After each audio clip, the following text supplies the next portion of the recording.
Excuse me, এখানে jewellery shop কোথায় আছে?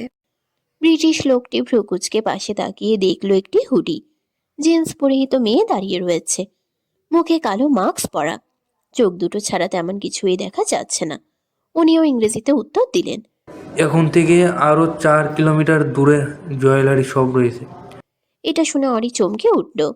সে এতটা পথ কিভাবে হেঁটে যাবে বুঝতে পারছে না। এখন নিজের উপরই রাগ হচ্ছে। কেন যে রাগের মাথায় কিছু না জেনে শুনে পালিয়ে এলো। ধুর, এখন এত দূর পথ হেঁটে যেতে হবে। অরি নিজ মনে বিড়বিড় করতে করতে সামনের দিকে হাঁটা ধরল। এক পর্যায়ে কিছু পথ দৌড়েও গেল, তবুও যেন পথ শেষ হতে চাচ্ছে না। কোমরে দুহাত রেখে জোরে জোরে নিঃশ্বাস নিতে লাগলো। বাংলাদেশ হলে এতক্ষণে রিক্সা নিয়ে চলে যেতে পারত, কিন্তু এই অচেনা অজানা ভিন দেশে সেটাও করতে পারছে না। সে রাস্তার পাশে দাঁড়িয়ে থেকে এসব ভাবছিল। তখন একটা বিশাল কালো মাইক্রো এসে পাশে থেমে যায়। সেটা দেখে অরি চমকে ওঠে। ওই বেটা আবার চলে আসেনি তো? কিন্তু হ্যান্ডকাপ কিভাবে ভাঙতে পারবে? চাবিটা তো সে লুকিয়ে রেখে এসেছে। তাহলে কি করে বের হয়ে এলো? এই বেশ, কে আই হেল্প ইউ? অরির ভাবনার জগৎ থেকে বের হয়ে পাশে তাকিয়ে দেখলো ড্রাইভিং সিটের কাজ নামিয়ে দিয়ে একজন আফ্রিকান লোক তাকিয়ে আছে। গায়ের রং কুচকুচে কালো, শুধু দাঁতগুলো চকচক করছে। লোকটা আবারও ইংরেজিতে বলে উঠল। তোমার কি ফিল্টের দরকার? অরি কিছু একটা ভেবে বলল। নো। সেটা শুনে লোকটা বলল। As you wish. কথাটি বলে গাড়ি স্টার্ট দিতেই অরি চট করে বলে উঠল। হেই স্টপ। লোকটা থেমে অরির দিকে তাকালো। অরি মাথা চুলকিয়ে ইংরেজিতে বলল। আমাকে একটু সামনে নামিয়ে দিন। লোকটা হেসে মাথা নাড়িয়ে বলল। অফকোর্স, কাম। অরি চুপচাপ গিয়ে গাড়ির পেছনের সিটে বসে পড়ল। সামনে দুজন ব্যক্তি রয়েছে। এক সময় যদি সে হেঁটে যায় তাহলে অনেক রাত এই সময় যদি সে হেঁটে যায় তাহলে অনেক রাত হয়ে যাবে। তার উপর ঘুমও পাচ্ছে তার। তখন মুখে দুটো ঘুমের ঔষধ রাখার ফলে তার পেটের মধ্যেও একটু অংশ গেছে। এর জন্যই বোধহয় এত তাড়াতাড়ি ঘুম পাচ্ছে। সে গাড়িতে বসতেই লোকটা গাড়ি স্টার্ট দিয়ে ড্রাইভিং করতে শুরু করে। প্রায় অনেক সময় অতিবাহিত হয়ে গেল। অরি হাত ঘড়ির দিকে তাকিয়ে চমকে উঠল। রাত 12টা বাজতে চলল, অথচ সে এখনো পৌঁছাতে পারেনি। অরি কৌতূহলী হয়ে গাড়ির কাজ নামিয়ে বাহিরে তাকায় এবং সঙ্গে সঙ্গে চমকে ওঠে। আরে, এরা তো তাকে ভুল পথে নিয়ে এসেছে। সে এটা দেখে চিল্লিয়ে ইংরেজিতে বলে উঠল। আরে এটা কি করছেন? আপনি তো আমায় ভুল রাস্তায় নিয়ে এলেন। গাড়ি থামান বলছি। অরির কথা শুনে লোক দুটো শব্দ করে হেসে উঠল এবং একজন বলল। তোমাকে আমরা একদম ঠিক পথেই নিয়ে যাচ্ছি, বেবি। লোকগুলোর হাসি ও কথা শুনে ভরকে গেল অরি। বুঝতে আর অসুবিধা হলো না সে ভুল রাস্তায়, মানে ভুল গাড়িতে উঠে পড়েছে। এই শালার কালুদের মতলব খারাপ। অরি আর এক মুহূর্তের জন্য সময় নষ্ট না করে চলন্ত গাড়ি থেকেই লাফ দেয়। পিচ ঢালা রাস্তার মাঝে ঠাস করে উপর হয়ে পড়ল। রাস্তাটা নির্জন হওয়ায় আজকের মতো বেঁচে গেল, নয়তো তাকে ডলে দিয়ে অন্য গাড়িগুলো চলে যেত। গালে ও পায়ে ব্যথা পেয়েছে। দ্রুত উঠে দাঁড়িয়ে দেখলো লোকগুলো গাড়ি থামিয়ে তার দিকে ছুটে আসছে। এটা দেখা মাত্রই সে দৌড়। যে পথ দিয়ে নিয়ে এসেছে ওই পথেই দৌড় দিয়েছে। ছোটবেলায় স্কুল হাই স্কুলে দুবনে কখনো দৌড়াদৌড়িতে সেকেন্ড হয়নি, বরং সবসময় প্রথম হয়ে ফার্স্ট প্রাইজ নিয়ে এসেছে। তারা আর কিছু পারুক বা না পারুক, দৌড়াদৌড়ি খুব ভালো করেই পারে। আর আজ সেটা অজান্তেই কাজে লেগে গেল। এমনিতেই এক পাগলের পাল্লায় পড়ে জীবনটা ঝালাপালা হয়ে গেছে, তার উপরে এই কালারা আবার পেছনে পড়েছে। আজীব। অরি এইসব বিড়বিড় করতে করতে নিজের সর্বোচ্চ শক্তি দিয়ে দৌড়াচ্ছে। মনে মনে খাঁটি বাংলা ভাষায় গালিগালাজও দিল। দৌড়াতে দৌড়াতে একটি ব্যারিকেডের সামনে এলে সে হাই জাম্প দিয়ে সেটা টপকে পার হয়ে গেল। চিকন লম্বা হওয়ার ফলে খুব একটা অসুবিধা হলো না। এখন নিজেকে বাঁচানো নিয়েই কথা। রাত 3টার সময় সেন্ট্রাল পার্কের সামনে এসে থামে অরি। পিছনে ঘুরে দেখে কেউ নেই। এটা দেখে সে রাস্তার পাশেই ধপ করে বসে পড়ল। লাইফের প্রথম আজ সে এতটা দৌড়িয়েছে। 2 পা ব্যথায় ছিঁড়ে যাচ্ছে, শরীর অবশ হয়ে আসছে। সে ওখানে একটু বসে থেকে আরাম করে আবারও উঠে দাঁড়িয়ে দৌড় দেয় লিওয়ানের প্যান্ট হাউসের বিল্ডিং এর দিকে। তার আজ পালানোর শখ একেবারে মিটে গেছে। সে আর এই জন মনে ভিন দেশে থাকাকালীন পালিয়ে যাওয়ার কথা মাথাতেও আনবে না। বাংলাদেশ হলে ভেবে দেখবে। অরি বিশাল বিল্ডিং এর সামনে এসে গার্ডদের প্যান্ট হাউসের কার্ড দেখিয়ে ভেতরে প্রবেশ করলো। অতঃপর এগিয়ে গিয়ে লিওয়ানের প্রাইভেট লিফট ইউজ করে টপ ফ্লোরে চলে গেল। প্যান্ট হাউসের সামনে এসে কার্ড দিয়ে দরজা খুলে ড্রয়িং রুমে প্রবেশ করলো। হাত ঘড়ির দিকে তাকিয়ে দেখলো 3:30। সে মুখ থেকে মাস্ক টেনে খুলে ফেলে দিল। কিচেনে এসে ফ্রিজ খুলে পানির বোতল নিয়ে এক নিঃশ্বাসে খেয়ে নিল। সে যদি জানতো পালিয়ে যাওয়ার পর কালাদের হাতে দৌড়ানি খেতে হবে, তাহলে সে কখনোই যেত না। ইচ্ছে করছে মাথার চুলগুলো টেনে ছিঁড়ে ফেলতে। অরি মিড়মিড় করতে করতে রুমে গেল এবং যেতেই থম মেরে দাঁড়িয়ে থাকলো। লিওয়ান জেগে রয়েছে। চোখ দুটো অসম্ভব রকমের লাল হয়ে আছে। বাঁধা হাতের কবজি ছিলে গিয়ে রক্ত গড়িয়ে পড়ছে। দেখিয়ে বোঝা যাচ্ছে অনেক চেষ্টা করছে হ্যান্ডকাপ খোলার। এটা দেখে ফোঁস করে দীর্ঘশ্বাস ছাড়লো অরি। আজ আবারও তার কপালে দুঃখ আছে, সেটা বুঝে গেছে। পালিয়ে গিয়েছিলি? লিওয়ানের রাগান্বিত কণ্ঠস্বর শুনে অরি এগিয়ে এসে পরনের হুডি খুলতে খুলতে বলল। চেয়েছিলাম কিন্তু পারলাম না। অরি আয়নার সামনে এসে দাঁড়ায় এবং দেখে বাম গাল ছিলে গেছে, হালকা রক্তও বের হচ্ছে। সে গলা থেকে ডায়মন্ডের নেকলেস খুলে আলমারি থেকে টি শার্ট ও প্লাজো নিয়ে ওয়াশরুমে চলে গেল। একেবারে গোসল করেই বের হয়ে এলো। দৌড়ানোর ফলে শরীর ঘেমে জবজবে হয়ে গিয়েছিল। ঘামের দুর্গন্ধ সহ্য হচ্ছিল না তার। চুলগুলো না ভিজিয়ে গোসল করে বের হয়ে এলো অরি। এক পলক বিছানার মাঝে আধশোয়া হয়ে বসে থাকা লিওয়ানের দিকে তাকিয়ে সে সোফায় বসে পড়ল। পা দুটো ছোট্ট টেবিলের উপরে তুলে প্লাজো উড়ুর উপরে তুলে দেখলো 2 হাঁটুও ছিলে গেছে। পায়ের ফর্সা তালুও লাল টকটকে হয়ে আছে। এগুলো দেখে লিওয়ানের কপাল কুঁচকে গেল। সে জানতে চাইল। এগুলো কিভাবে হয়েছে? অরি ফার্স্ট এড বক্স নিয়ে এসে ক্ষতস্থানে তুলো দিয়ে ওষুধ লাগাতে লাগাতে বলে উঠল। গিয়েছিলাম পালিয়ে, কিন্তু আফ্রিকার কালা বাঁদরদের কাছ থেকে দৌড়ানি খেয়ে ফিরে এসেছি আবার। এখন আপনার হাতে মার খাওয়া বাকি। অরির কথা শুনে লিওয়ান কিছু না বলে চুপ করে বসে থাকলো। এদিকে অরি নিজের কাজ শেষ করে ড্রয়ারের ভেতর থেকে চাবি বের করে ধীর পায়ে বিছানার কাছে এলো। বিনা বাক্যে লিওয়ানের হাত করা খুলে দিল। ফার্স্ট এড বক্স নিয়ে এসে বাম হাতের কবজির রক্ত মুছে ঔষধ ও ব্যান্ডেজ করে দেয়। অতঃপর লিওয়ানের দিকে তাকিয়ে শান্ত গলায় বলল।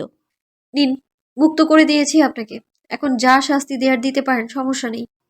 লিওয়ান ঘাড় কাত করে অরির ক্লান্ত চেহারার দিকে তাকিয়ে ধীর কণ্ঠে বলল। শাস্তি তোলা রইল, এখন ঘুমিয়ে পড়। লিওয়ানের বলতে দেরি, কিন্তু অরি শুয়ে পড়তে দেরি হলো না।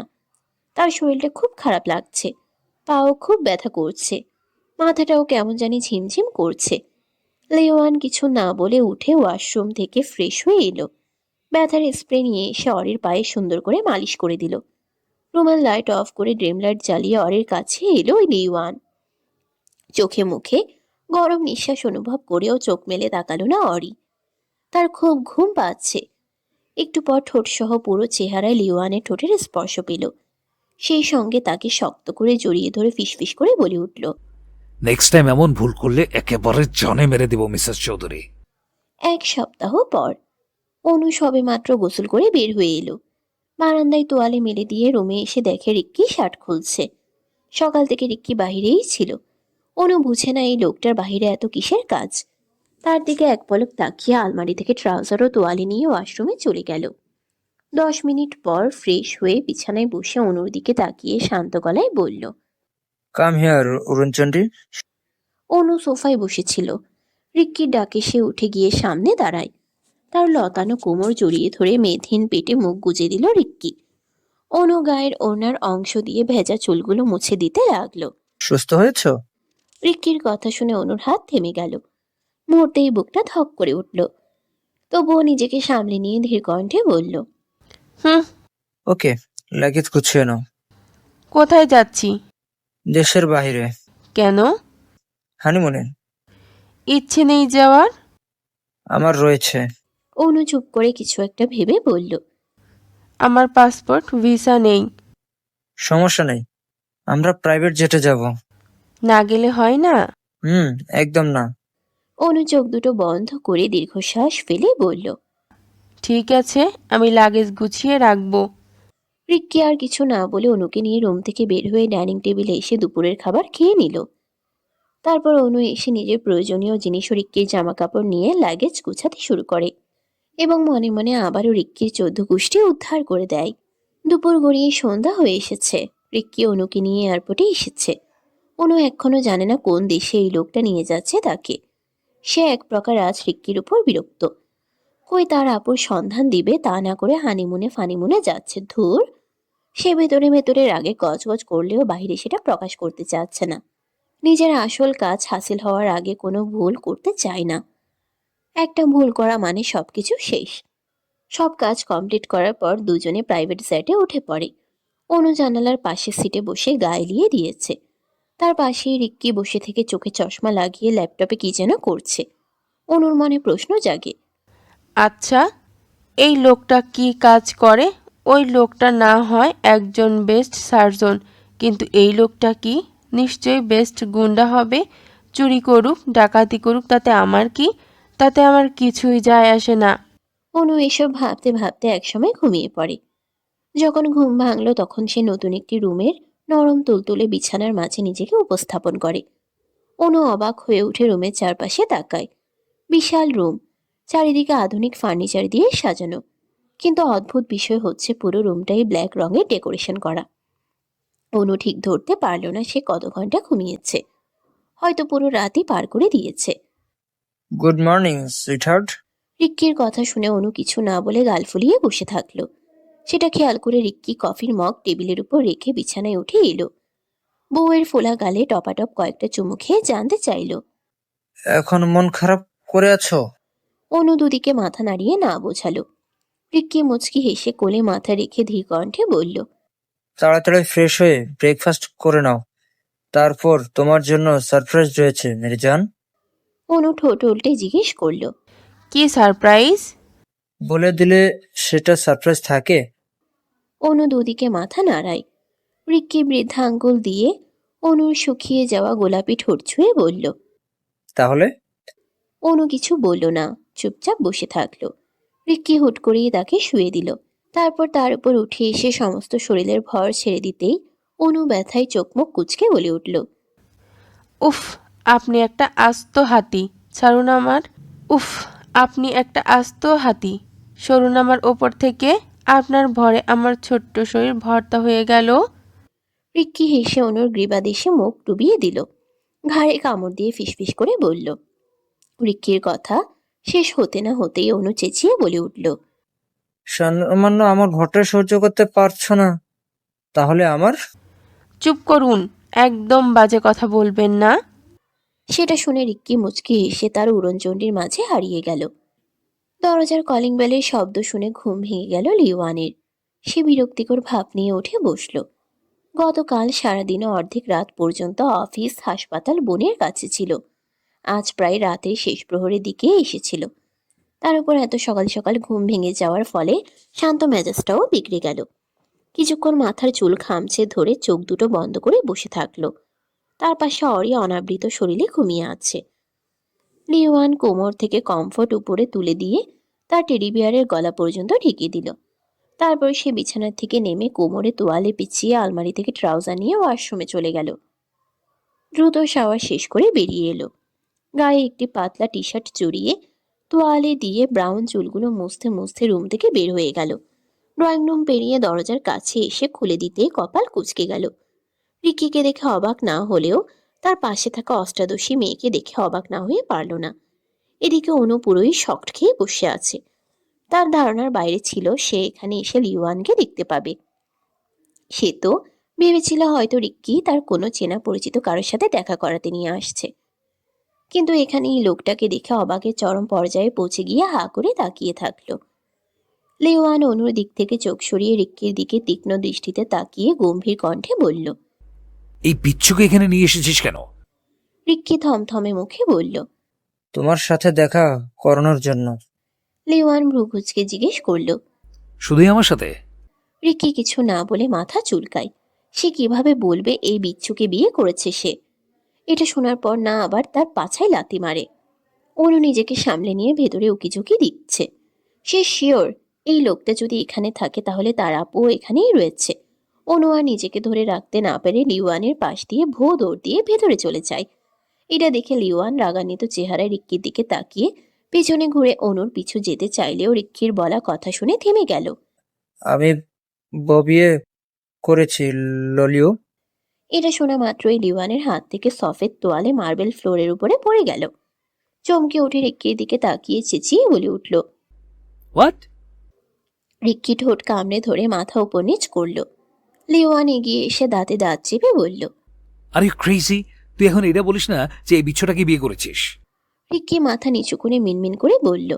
নিজের অসাধ্য অনুভূতিগুলোকে দমিয়ে রাখতে পারলাম না লিও।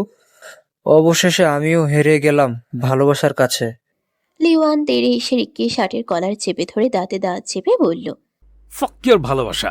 এটা তুই কিভাবে ভুলে গেলি? We made dangerous. ও শুধু তোকে জাস্ট ইউজ করছে বোনের কাছে আসার জন্য। যখন নিজের আসল কাজ হাসিল হয়ে যাবে তখন ও তোকে ছুঁড়ে ফেলে দেবে, ড্যামেট।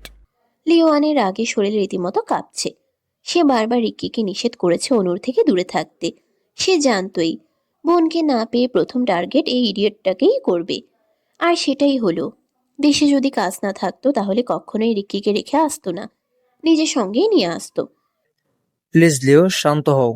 Shanto my foot! ও ছলনাময়ী, তোকে ধ্বংস করে দেবে রিকি। তোর লাইফটা একদম নিজ হাতে শেষ করে দেবে। এটা তুই কেন বুঝতে পারছিস না? কেন? বন্ধুর কথা শুনে রিক্কি মাথা নিচু করে শান্ত গলায় বলল। আই নো লিও, ও আমাকে হয়তো মন থেকে ভালোবাসে না, শুধু পরিস্থিতির জন্য আমাকে বিয়ে করতে রাজি হয়েছে। কিন্তু আমি তো আর নাটক করছি না। তুই খুব ভালো করে জানিস আমি ওকে ঠিক কতটা ভালোবাসি।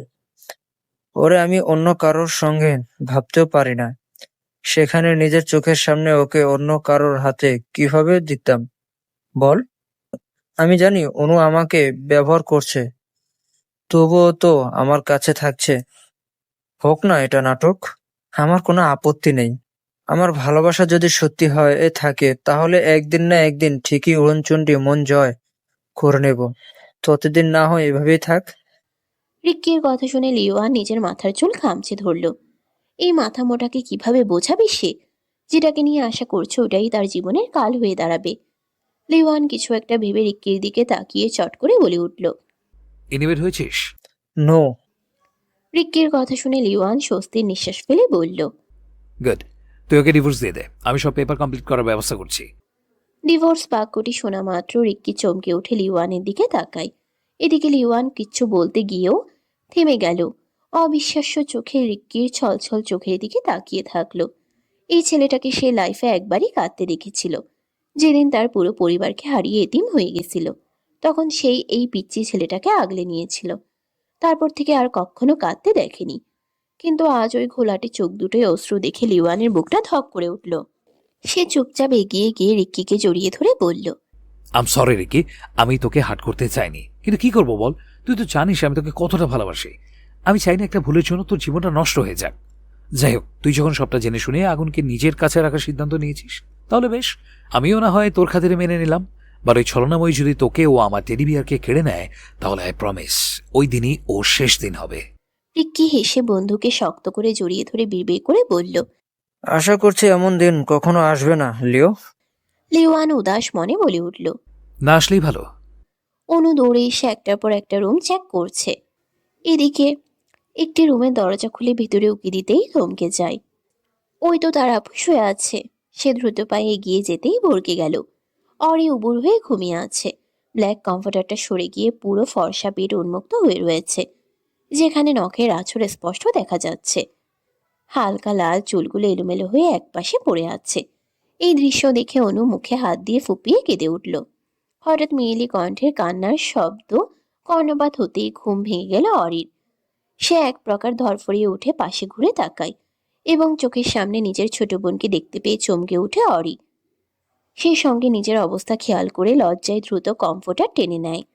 বোনকে উঠতে দেখে অনু ছুটে এসে ঝাপটে ধরে শব্দ করে কেঁদে দিল। সবে ঘুম ভাঙার ফলে অরির মাথায় কিছুই ঢুকছে না। এতদিন পর আদরের ছোট বোনকে কাছে পেয়ে খুশি হবে নাকি টেনশন করবে ঠিক বুঝে উঠতে পারছে না। তার উপর অনাকাঙ্ক্ষিতভাবে এমন পরিস্থিতিতে কখনো পড়বে সেটাও ভাবতে পারেনি। ইস, কি বিচ্ছিরি পরিস্থিতি। আপু, তুমি কেমন আছো?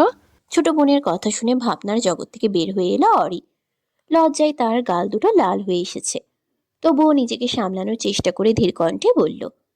আমি ঠিক আছি অনু, তুই কেমন আছিস? মাম্মা পাপা সবাই কেমন আছে? আর আর তুই কিভাবে এখানে এলি? কে নিয়ে এসছে?